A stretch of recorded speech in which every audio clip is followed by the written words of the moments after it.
할렐루야. 오늘 함께 읽으실 말씀은 마태복음 16장 21절부터 28절까지 말씀입니다. 마태복음 16장 21절부터 28절까지 말씀을 다 같이 합독하겠습니다. 이때로부터 예수 그리스도께서 자기가 예루살렘에 올라가 장로들과 대제사장들과 서기관들에게 많은 고난을 받고 죽임을 당하고 제3일에 살아나야 할 것을 제자들에게 비로소 나타내시니 베드로가 예수를 붙들고 항변하여 이르되 주여 그리 마옵소서 이 일이 결코 주께 미치지 아니하리이다.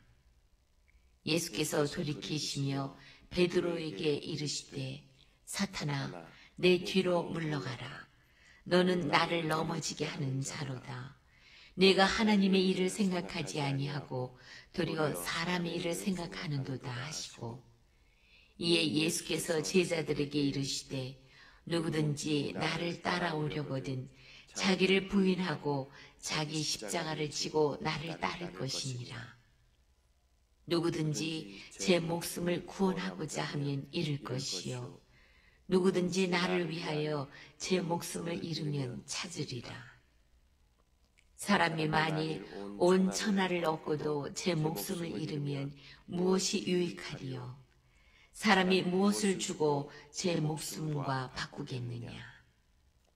인자가 아버지의 영광으로 그 천사들과 함께 오리니 그때에 각 사람이 행한 대로 갚으리라.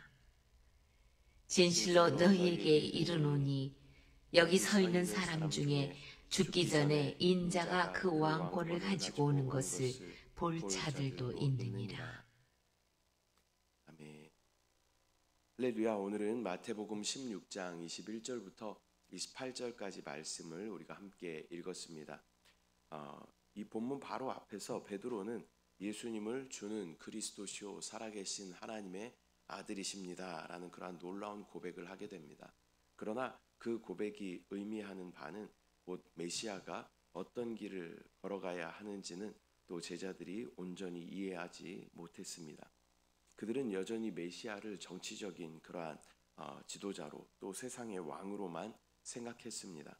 그러나 예수님은 메시아의 길이 영광이 아니라 십자가의 고난을 거쳐야 함을 말씀하십니다.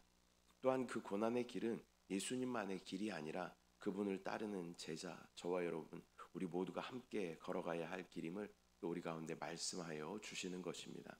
오늘 본문은 메시아의 길과 또 제자의 길이 무엇인지 우리 가운데 가르쳐주고 있습니다.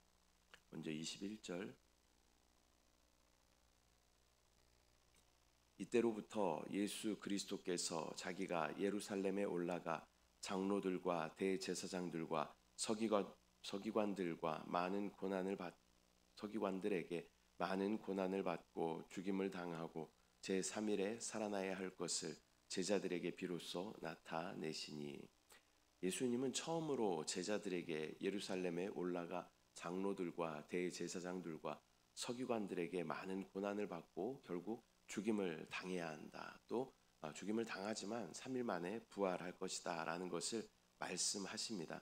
여기서 반드시라는 표현은 하나님의 구원 계획 속에서 십자가와 또 부활이 불가피함을 또 강조하고 있는 그러한 단어입니다. 메시아의 길은 세상의 영광이 아니라 고난을 통한 구속의 완성이 되는 것입니다. 22절. 베드로가 예수를 붙들고 항변하여 이르되 주여 그리 마옵소서 이 일이 결코 주께 미치지 아니하리이다. 베드로는 예수님을 붙들고 항변하며 결코 이런 일이 일어나지 않을 것이다 라고 강하게 거부하고 부인하고 있습니다. 그는 앞에서 위대한 신앙 고백을 했지만 여전히 예수님을 인간적인 기대 속에서만 이해하고 있는 것입니다. 인간적인 생각과 또 하나님의 구원 계획은 종종 충돌하게 됨을 우리는 알 수 있습니다. 또한 우리가 영 안에 거한다면 우리는 주님을 예수 그리스도라, 또 나의 구원자이시다, 하나님의 아들이다 라고 고백할 수 있겠지만, 또 우리가 육신 안에 머물러 있으면 그냥 우리에게 어떤 도움을 주시는 분, 정도로 또 어떤 세상을 다스리는 세상의 어떤 세상적인 임금으로 오시는 그러한 분으로 이해할 수 있게 되는 것입니다. 이 순간순간 계속 우리가 영 안에 거할 때 우리는 이 베드로의 고백처럼 주는 그리스도시요 살아계신 하나님의 아들이십니다라는 그러한 고백을 할 수 있게 되는 줄 믿습니다. 23절 말씀, 예수께서 돌이키시며 베드로에게 이르시되 사탄아 내 뒤로 물러가라. 너는 나를 넘어지게 하는 자로다. 내가 하나님의 일을 생각하지 아니하고 도리어 사람의 일을 생각하는도다 하시고, 예수님은 베드로를 향해서 사탄아 내 뒤로 물러가라 라고 말씀하십니다. 이것은 베드로의 의도가 사탄의 유혹과 다르지 않다라는 것을 보여주는 것입니다. 예수님의 길을 가로막는 모든 생각은 결국 하나님의 일을 거스르는 사탄적인 생각이 되는 것입니다. 예수님은 하나님의 뜻을 기준으로 따르시지 인간적인 그러한 생각을 따라가시는 분은 아닌 것입니다. 24절, 이에 예수께서 제자들에게 이르시되 누구든지 나를 따라오려거든 자기를 부인하고 자기 십자가를 지고 나를 따를 것이니라. 예수님은 제자들에게 누구든지 나를 따르려면 자기를 부인하고 자기 십자가를 지고 따라야 한다라고 말씀하십니다. 제자의 길은 자기를 부인하는 그러한 길입니다. 자기 뜻을, 자기의 혼적인 어떠한 생명을 따르는 것이 아니라 자기를 부인하고 자기 뜻을 버리고 하나님의 뜻을 따르는 삶이 바로 제자의 삶인 줄 믿습니다.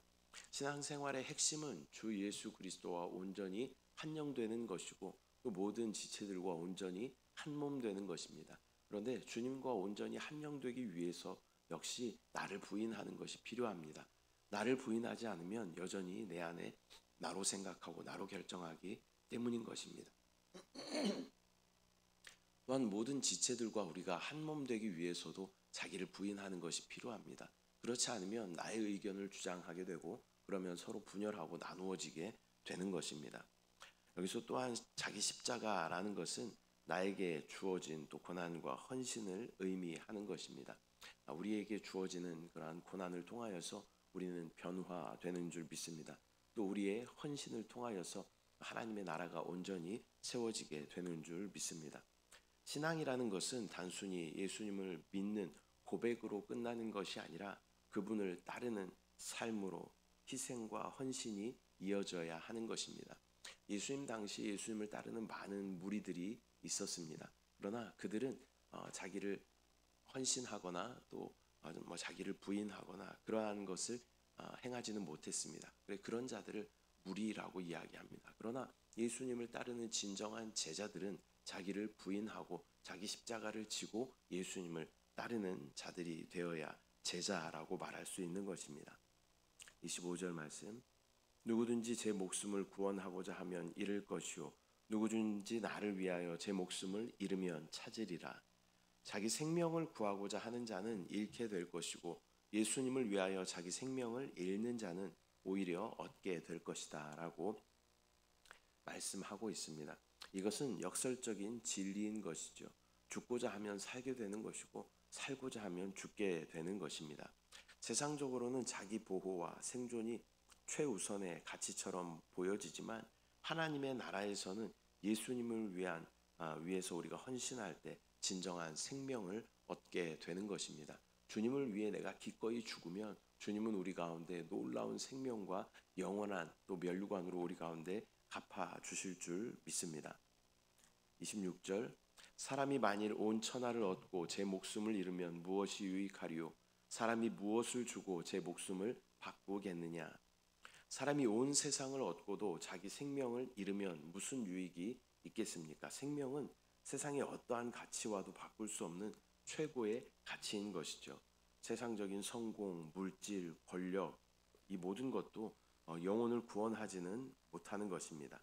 여기서 말하는 생명은 영원한 생명인 줄 믿습니다. 그래서 우리가 영원한 생명을 믿는다면 이 세상의 것들은 과감하게 또 내려놓고 포기할 수 있게 되는 것입니다. 27절, 인자가 아버지의 영광으로 그 천사들과 함께 오리니 그때에 각 사람이 행한 대로 갚으리라. 인자 즉 예수님이죠. 예수님께서 아버지의 영광으로 천사들과 함께 다시 오실 때 각 사람의 행위대로 갚으실 것입니다. 십자가와 부활 이후에는 반드시 재림의 날이 있습니다. 제자도의 길은 단순한 고난으로 끝나는 것이 아니라 또한 종말의 심판과 영광을 바라보는 것인 줄 믿습니다. 우리는 종말론에 대해서는 주의하고 또 그것을 세심하게 살펴볼 필요가 있습니다. 그러나 우리의 신앙은 종말론적인 그러한 신앙이 되어야 하는 것입니다. 언제 주님이 오실지 모른다라는 그러한 마음으로 주님 오신다면 나는 어떻게 살아가야 하는가, 그러한 믿음의 고백으로 또 우리의 삶을 돌아보는 그러한 삶이 바로 종말론적인 신앙, 마라나타의 신앙인 줄 믿습니다.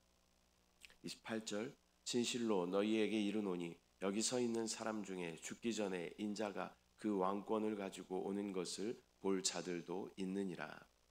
예수님은 제자들에게 여기 서 있는 사람 중 몇몇은 죽기 전에 인자가 그의 나라에 임하는 것을 볼 것이다 라고 말씀하십니다. 이것은 주님의 재림을 의미한다라기보다는 곧 이어질 변화산 사건 17장에서 이제 변화산 사건이 등장하죠. 그 사건에서 예수님의 영광을 미리 보게 될 것을 가리키는 것일 수도 있으며, 또한 오순절 성령 강림과 또 교회의 시작으로 하나님의 나라가 나타나게 되는 것을 의미하기도 하는 것입니다. 오늘은 마태복음 16장 21절부터 28절까지 말씀 우리가 함께 나누었습니다. 오늘의 본문은 메시아의 길과 또 제자의 길을 우리 가운데 분명하게 가르쳐 주고 있습니다. 메시아의 길은 십자가와 부활을 통하여 구원을 우리 가운데 허락하시는 길입니다. 제자의 길은 자기를 부인하고 자기 십자가를 지고 예수 그리스도를 따라가는 헌신의 길입니다. 이 길의 끝에는 영광과 영원한 생명이 기다리고 있는 줄 믿습니다. 그렇기 때문에 우리는 세상적인 가치관으로 또 세상적인 생각으로 예수님을 이해하려고 하면 안 되는 것이고, 십자가의 길을 받아들이며 또 믿음으로 따르는 그러한 제자의 삶을 살아가야 하는 줄 믿습니다. 자기를 부인하고 내가 하고 싶은 것을 하지 않는 것입니다. 주님이 원하시는, 주님이 하고 싶어 하시는 것을 믿음으로 순종하며 따라가는 것이 바로 제자들의 삶인 줄 믿습니다. 그렇게 우리가 순종하며 헌신하며 자기 십자가를 지고 나아가면 주님께서 우리 가운데 제자라 불러주시고 또 우리 가운데 종으로 불러주시고 충성됨으로 우리 가운데 칭찬하여 주실 줄 믿습니다. 기도하겠습니다. 사랑의 주님, 은혜와 사랑을 감사드립니다. 오늘 마태복음 16장 말씀을 통하여서 예수님의 길이 어떠한 길인가, 십자가와 부활은 무엇인가 다시 한번 생각하게 하심을 감사합니다. 또한 그 십자가와 부활의 길을 따라가는 제자의 삶은 어떠한 삶인가 다시 한번 점검하게 하시고, 내가 온전히 주님을 따라가는 제자의 삶을 살아가고 있는가 다시 한번 믿음으로 결단하는 귀한 시간 되게 하여 주시옵소서. 그 십자가를 지고 자기를 부인하며 나아갈 때 그 길의 끝에는 주님의 놀라운 영광과 또한 영원한 생명이 우리 가운데 기다리고 있음을 믿음으로 바라보고 소망하며 또 주님 오실 날을 꿈꾸며 바라보며 기대하는 마라나타의 신앙이 우리 가운데 있게 하여 주시옵소서. 함께 하신 주님을 찬양합니다. 주님을 사랑합니다. 감사드리고 예수님의 이름으로 기도드립니다. 아멘. 하늘에 계신 우리 아버지여, 이름이 거룩히 여김을 받으시오며 나라가 임하시오며 뜻이 하늘에서 이루어진 것 같이 땅에서도 이루어지이다. 오늘 우리에게 일용할 양식을 주시옵고 우리가 우리에게 죄 지은 자를 사하여 준 것 같이 우리 죄를 사하여 주시옵고 우리를 시험에 들게 하지 마시옵고 다만 악에서 구하시옵소서. 나라와 권세와 영광이 아버지께 영원히 있사옵나이다. 아멘.